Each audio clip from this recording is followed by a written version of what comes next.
నమస్తే, welcome to college TV.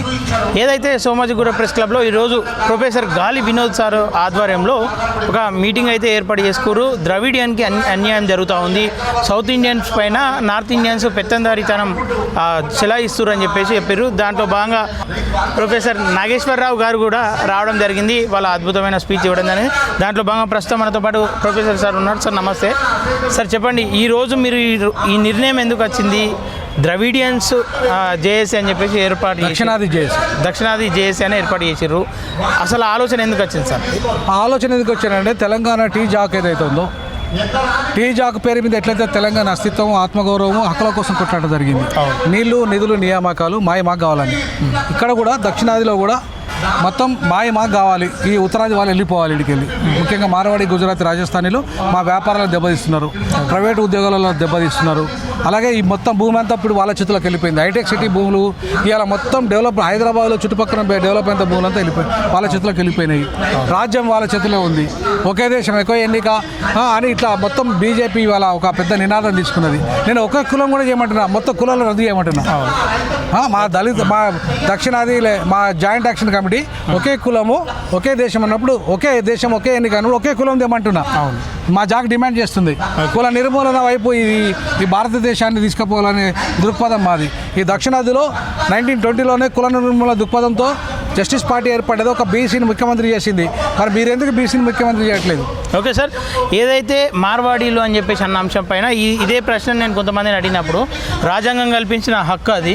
7 సంవత్సరాలు ఒక వ్యక్తి ఎక్కడైతే జీవిస్తాడో అక్కడ వ్యాపారం చేసుకోవచ్చు, అక్కడ ప్రాంతీయంగా గుర్తింపు తెచ్చుకోవచ్చు అని చెప్పి చెప్తా ఉన్నారు. దానిపైన మీ అభిప్రాయం? మరి తెలంగాణ ఆంధ్రలో ఎట్లా పోమన్నారు వీళ్ళు? ఆంధ్రలో ఎట్లా పోమన్నారు? వాళ్ళకి లేదా రాజ్యాంగ హక్కులు? ఓకే, ఆంధ్ర గో బ్యాక్, ఆంధ్రలో లంగా దొంగ అని మాట్లాడిన ఈ తెలంగాణ వాళ్ళు, మరి వాళ్ళకి లేదా రాజ్యాంగ హక్కు? 7 సంవత్సరాలు ఎవరు దోపిడీ చేసినా దోపిడీదారులు కదా మనం బొమ్మనేది. ఇంకా మన తెలుగువాడు, సరే తెలుగువాడు దోపిడీ చేస్తేనే పొమ్మన్నావు. ఇంకా ఎక్కడో ప్రాంతీయతరుడు వచ్చి మనం దోపిడీ చేస్తూ లక్షల కోట్ల వ్యాపారము హైదరాబాద్ చుట్టుపక్కే కాకుండా మొత్తం దక్షిణాది వ్యాపారం అంతా వాళ్ళ చేతులే, బిజినెస్ అంతా వాళ్ళది, బంగారం వాళ్ళే, వెండి వాళ్ళే, ఐరన్ రాడ్ వాళ్ళే, స్వీట్ వాళ్ళే. అసలు గుండె నుండి స్పేస్ వరకు మొత్తం వ్యాపారం అంతా ఎవరి చేతిలో ఉంది? ఉత్తరాది వాళ్ళ చేతిలో, మార్వాడి, గుజరాతీ, రాజస్థానీ చేతిలో ఉంది కదా. మరి మనం ఎప్పుడు చేసుకోవాలి వ్యాపారం? ఈడున్న కోమటోళ్ళు ఏం కావాలి? ఇక్కడున్న కోమటోళ్ళు వ్యాపారం చేద్దా? ఇక్కడున్న వృత్తి కులాలు ఏం కావాలి? బీసీ, ఎస్సీ, ఎస్టీలు వాళ్ళు చేసుకోవద్దా చిన్న వ్యాపారం? ఇక్కడున్న ముస్లింలు ఏం కావాలి? వాళ్ళు చేసుకోవద్దా వ్యాపారాలు?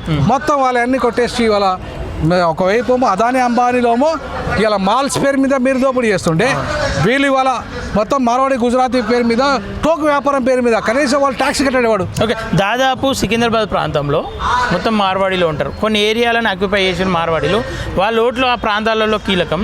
ఈ సందర్భంలో మార్వాడి గోబ్యాక్ అనే నినాదం వస్తే మొదట బీజేపీ మద్దతు తెలుపుతానరా? 100% తెలుపదు. మార్వాడీలను నిలగొట్ట, అసలు మార్వాడీలను ప్రొటెక్ట్ చేస్తుంది బీజేపీ, కాంగ్రెస్లే కదా. అవును, అవే కదా. ఇవాళ బీజేపీ వాళ్ళ గెలుస్తుందంటే కారణం ఏంది? మార్వాడీలు. సో వాళ్ళ ఓటు బ్యాంకు చాలా కీలకంగా మారుతున్నది. ఇక్కడున్న లోకల్ ఓటు బ్యాంకులతో పాటు మార్వాడి ఓటు బ్యాంకు అదనంగా యాడ్ అవుతున్నది. అందుకే తెలంగాణ కులగణనలో మార్వాడీల ఓట్లు లెక్క పెట్టదు.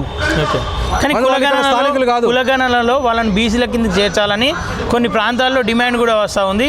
ఇప్పుడు కులగణన ఏదైతే తెలంగాణ జనగణన తీస్తూ ఉన్నారో దాంట్లో భాగం మార్వాడీలు కూడా ఏరుతూ ఉన్నారు. దాన్ని వ్యతిరేకించే ప్రభుత్వం స్వాగతిస్తూ ఉంది. ప్రాంతీయంలో ఉన్నటువంటి పార్టీలు, మన ప్రాంతీయ పార్టీ బీఆర్ఎస్ కూడా ఇప్పటివరకు వ్యతిరేకించిన సందర్భం లేదు. అంటే ఎవరు వ్యతిరేకించినప్పుడు ఇది కొనసాగుతూనే ఉంటుంది కదా సార్? నేనేమంటున్నానంటే బీఆర్ఎస్ వాళ్ళ దగ్గరికి వెళ్ళి చందాలు తీసుకున్న బాపతే. ఓకే, కాంగ్రెస్ అయితే ఉత్తరాది పార్టీ వాళ్ళ దగ్గర చందా తీసుకున్న బాపతే. బీజేపీ అయితే వాళ్ళ పార్టీ. ఇక మరి అటువంటిప్పుడు వాళ్ళు ఉంచుకుంటారు కదా, వాళ్ళ ప్రయోజనాల కోసం ఉన్నప్పుడు వాళ్ళు ఉంచుకుంటారు కదా. ఇక్కడ మాకు వాళ్ళతో ప్రయోజనాలు లేవు, మా ప్రజలకు దోపిడీ జరుగుతుంది, మా స్థానికులకు నిరుద్యోగులు చూడండి. ఐటీలో ఇవాళ 85% ఉద్యోగాలు మార్వాడీలై, గుజరాత్లై, రాజస్థాన్లో, ఉత్తరాది వాళ్ళై. ఐటీ ఎక్కడదండి? మనం కదా, మన పెట్టుబడి కదా.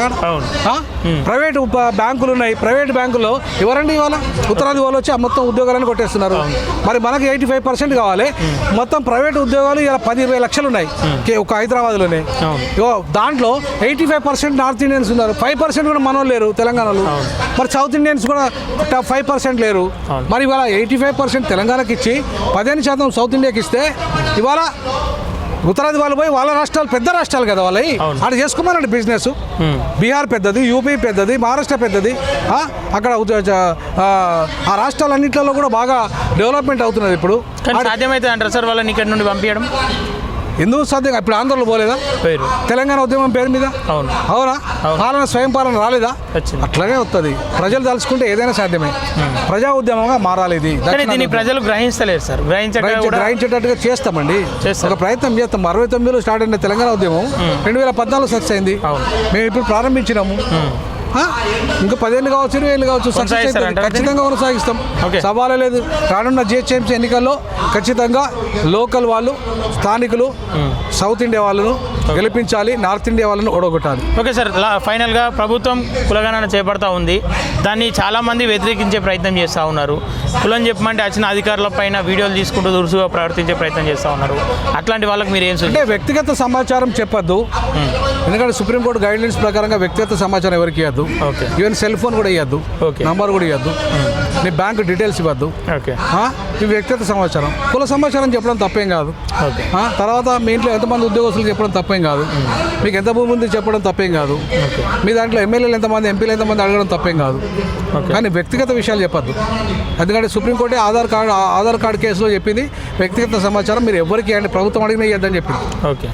Okay sir, thank you so much sir. ఏదైతే మీ కాన్సెప్ట్ ఉందో అది ఖచ్చితంగా నెరవేరాలని చెప్పేసి ప్రాంతీయంలో ఉన్నటువంటి వాళ్ళకు ఉద్యోగ అవకాశాలు కావచ్చు, వ్యాపార అవకాశాలు రావాలని చెప్పేసి మేము కూడా మనస్ఫూర్తిగా కోరుకుంటా ఉన్నాం సార్.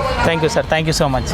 ఓకే, చూస్తున్నారు కదా, ఏదైతే ఈ రాష్ట్రాలు ఏదైతే దక్షిణాది రాష్ట్రాలు ఉన్నాయో వాటిలో నార్త్కు సంబంధించిన వాళ్ళు వ్యాపారం చేసుకోవడం కావచ్చు, ఈ ప్రాంతంకు చెందిన వాళ్ళ వ్యాపారాల మీద మన్ను కొట్టే ప్రయత్నం చేస్తున్నారు. కాబట్టి ఖచ్చితంగా మా పోరాటం ఉంటుంది.